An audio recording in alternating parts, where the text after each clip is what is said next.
मार्क्सवादी समन्वय समिति का 50वां वर्षगांठ पर विशेष। इंसान अकेला है इसका मतलब यह नहीं है कि वे गलत है। मार्क्स का झारखंड के सत्ता में ना आना इसका मतलब यह नहीं है कि पार्टी ईमानदार नहीं है, बल्कि बेईमान वे लोग हैं जो आज रायवादी विनोदवादी विचारों को भूल चुके हैं। मार्क्स विचारधारा अगर गलत होती तो उनका संगठन आज 50वां वर्षगांठ मनाने की कगार पर न होता, जबकि कितने पार्टी नेता आया गया। खैर, सामंतवादी षड्यंत्र को समझना इतना आसान नहीं है, लेकिन सामंतवादी भीड़ की ताकत को जानता है। वह जानता है कि भीड़ एक तो इंसाफ करता है या भीड़ का इस्तेमाल होता है। हमें समझना होगा, ज्ञान सिर्फ स्कूल की किताबों में ही नहीं मिलता है। ज्ञान सामाजिक संघर्ष, सामाजिक परिस्थिति से ही मिलता है और वहीं से नेतृत्व का जन्म होता है। इसलिए तो नेता का कोई डिग्री निर्धारित नहीं है संविधान में, लेकिन लोकतंत्र में नेता के कार्यविधि संचालक हेतु प्रतिनिधि दिया गया है एक्सक्लेमेशन मार्क, ताकि संघर्ष के सोच को उसका प्रतिनिधि धरातल में उतारने में मदद कर सके। लेकिन वही अगर पढ़े लिखे प्रतिनिधि को अगर नेतृत्व शक्ति मिल जाता तो उसे जमीनी हकीकत का पता नहीं चलता है, लोगों की भावना को नहीं समझ पाता। इसलिए साथ ही नेता त्याग, बलिदान और संघर्ष से बनता है। साथियों, जब जब शोषित वंचित मजलूम की आवाज उठने लगती है, सामंतवादी ताकतें हमारे ही बीच से ही कोई दलाल चापलूस लोगों को हमारा नेता या संगठन बनाकर हमारे साथ छोड़ देता है ताकि हमारा वोट बैंक बंट जाए। और अगर यह भीड़ राजनीतिक सत्ता के शिखर पर भी जाता है या नया नेता उभरता है तो उसका नेतृत्व भी उसके हाथों में, उसके दलालों के हाथों में होता है।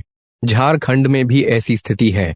सामंतवादी विचारधारा के लोग जानता है कि क्रांति का आगाज और अंजाम संपूर्ण इंकलाब को ही ला सकता है तो वह एकमात्र लाल झंडा है, क्योंकि वजूद कभी मिटता नहीं है, हैसियत मिट जाता है।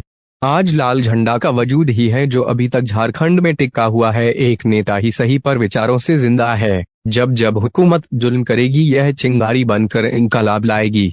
लेकिन आज की यह भीड़ कहीं लाल झंडा की तरफ ना चला जाए, लाल झंडा को पकड़कर फिर इंकलाब की लड़ाई की आगाज ना कर दे। इसलिए आपके हमारे समझ से परे सामंतवादी विचारधारा के संगठनों ने अपना अपना नेता इस भीड़ के अगुवाई के लिए आपको पेश कर दिया है, देगा। पदभार छोड़कर या भावनात्मक रूप से आपको पिघलाकर आपके साथ रहेगा और आपको लगेगा वह हमारे लिए आगे हित करेगा। मैं दावे के साथ कह सकता हूँ यह लोग कभी भलाई नहीं करेगा, क्योंकि आप अपना नेतृत्व खुद नहीं कर रहे हैं। विचार विहीन नेतृत्व कभी सफल क्रांति नहीं ला सकती है। आपको समझना होगा, झारखंड विनोद बाबू के विचारों की देन है, कॉमरेड A.K. राय के विचारों का देन है। अगर इसके संगठन को मजबूत ना किया जाए तो आप फिर चले जाएंगे।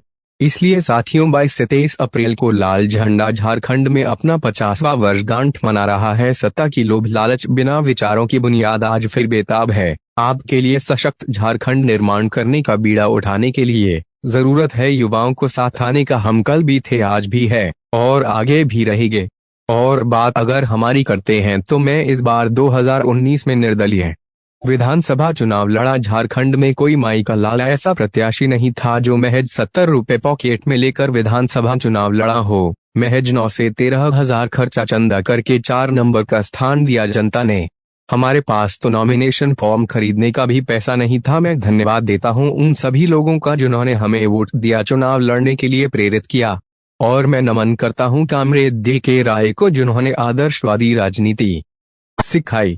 और मैंने अपने घोषणा पत्र में भी उल्लेखित किया था, खुद को वचनबद्ध किया था, अगर मैं चंदन कियारी विधानसभा से विजयी होता हूं तो हमारा पूर्ण मानदेय और आजीवन मिलने वाले पेंशन को जनता के लिए समर्पित कर दूंगा। ऐसा घोषणा पत्र किसी माटी के लाल में नहीं था, शिवाय कॉमरेड विचारधारा के लोगों के पास हो सकता है। वर्तमान सत्ताधारी मुख्य शासक के बारे में मैंने कभी अखबारों में पढ़ा था जिन्होंने विरोधियों को जवाब देते हुए साफ लफ्जों में कहा था कि हम राजनीति क्यों करते हैं सत्ता के लिए। उसी वक्त में समझ गया कि झारखंड का नेतृत्व कैसा मिल रहा है। साथियों, अगर परिवर्तन हक अधिकार चाहिए तो क्रांतिकारी विचारों को सत्ता के शिखर पर लाना पड़ेगा। मैं चाहता तो इस चुनाव के दौरान दलाली चापलूसी करके कुछ पैसा कमाकर अपनी आर्थिक स्थिति सुधार सकता था, पर मैंने ऐसा नहीं किया। आज भी मैं चाय समोसा बेचकर अपना दिन का गुजारा करता हूं, क्योंकि मैं जानता हूं कि संघर्ष कभी हारता नहीं है। लेकिन संघर्ष अगर लड़ना छोड़ देगा तो सामंतवादी डरना छोड़ देगा, और इन लोगों का ईमानदारी के प्रति डर खत्म हो गया तो शोषण अत्याचार पूर्ण रूप से हावी हो जाएगा। इसलिए साथियों, लड़ना जरूरी है, क्योंकि क्रांति ही गुणात्मक परिवर्तन का आधार है, तभी इनकलाब जिंदाबाद होता है। लाल सलाम। निवेदन अच्छा लगे तो जनवरी जागरूकता फैलाओ युवाओं के मार्गदर्शन में सशक्त झारखंड निर्माण हेतु शेयर जरूर करें। विश्लेषण की समीक्षा आप भी पेश करें। क्रांति लाओ झारखंड को आगे बढ़ाओ। लेखक BN बाउरी, चंदन किया।